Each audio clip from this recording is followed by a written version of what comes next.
Welcome back to STL Live. I'm Sarah Bernard. I'm here with Kathy Osborn of the St. Louis Regional Business Council. We've been talking about the Reinvest North County initiative that you started about a year and a half ago, and you've been working with the businesses, with the schools, and from 2 weeks after all of the protests and things and riots that we saw in Ferguson occurred, you guys were right there helping out.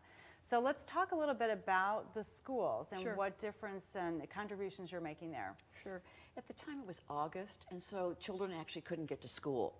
And parents were afraid to take their kids to school, and often teachers were afraid to come to school.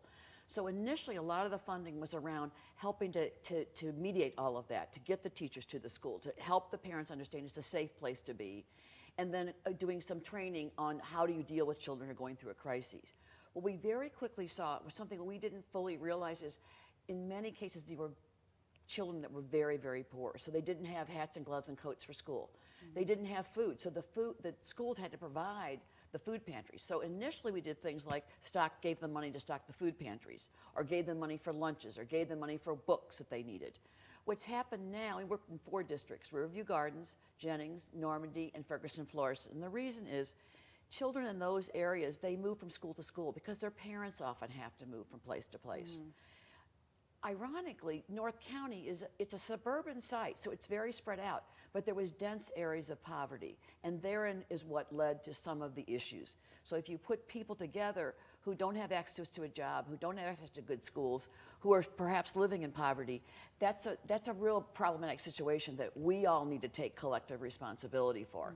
But what we found is, if you can get the children to school, then you can provide the kind of things that they and their family need. The other thing I found is we had some wonderful school leadership there. We have a Superintendent, Dr. Tiffany Anderson at Jennings, and we have Scott Spurgeon at Riverview Gardens. These are remarkable, lifelong educators who are really working during that crisis day and night. I mean, really for a year, none of us really took any time off. I mean, we just focused on what can we do to help. Now what we're doing is we're sort of looking at more things like science programs. So our last allocation of $100,000 was for a robotics program in Jennings School District, for science equipment in the Riverview Gardens. I mean, for some of us, we may say, well, what do you mean? Doesn't the public school have the science equipment? Well, as a matter of fact, they didn't have the funds for those things.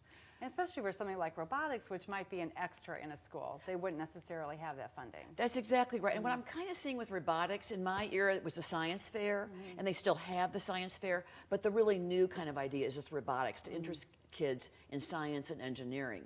And ironically, and this is how wonderful things happen when you begin to sort of do good work.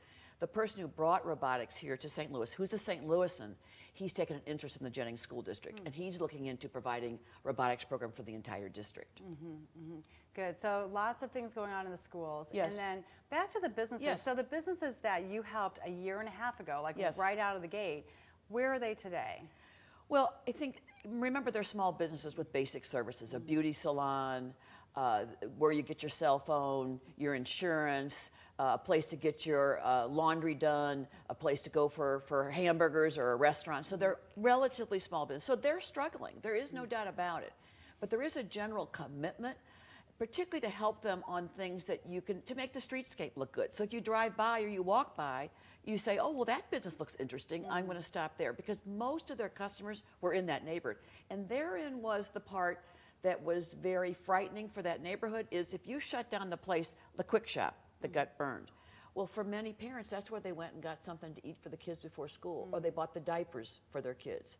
So you shut those things down, they don't have access to those services. Right. And that's the part that I think we've rectified, and we see how important it is. But more work needs to be done, and that's why lots of people, I think, are involved now. Yeah, exactly. Kathy, how can people learn more about what you're doing and possibly get involved? Sure. Go to our website, and they'll see Reinvest North County Fund, and take a look at that. It has all the people we've given money to and all the different organizations. That fund is at the Greater St. Louis Community Foundation. So any inquiries to me personally by email or call, I'm happy to answer those questions. All right, very good. Well, thank you so much for coming Thank back you. to STL Live and sharing with us, and keep coming back. For more information on the St. Louis Regional Business Council, visit them at stlrbc.org. There's more STL Live after this. Stay with us.